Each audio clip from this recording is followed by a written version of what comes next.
Hey everyone, welcome back.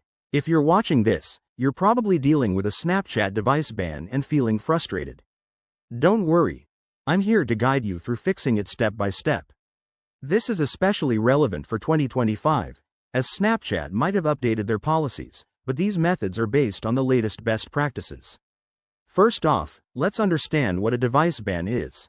It happens when Snapchat detects suspicious activity on your device, like multiple account creations or violations of their terms, locking you out completely. Now, let's dive into the fixes. Step 1. Confirm the ban. Open the Snapchat app and try logging in. If you get an error message, that's your sign. Don't panic. Head to the Snapchat website or app settings to check for any ban notifications. Step 2. Appeal the ban. Go to Snapchat's support page and submit an appeal. Be honest about what happened, explain why it was a mistake, and provide any necessary details like your account email. This is crucial because many bans get lifted if you respond promptly. Step 3. Clear your app data. On your phone, go to Settings, find Apps, select Snapchat, and clear cache and data. This removes any temporary files that might be triggering the ban. Then, restart the app and try logging in again. Step 4. Try a different network or VPN.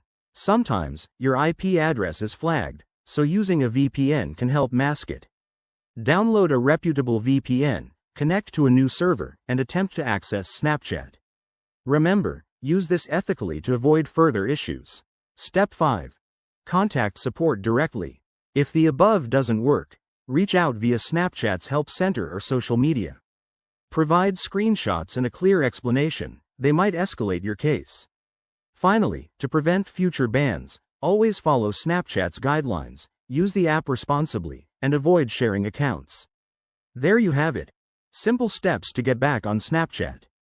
If this helped, give this video a thumbs up and subscribe for more tech tips. Thanks for watching, and see you next time.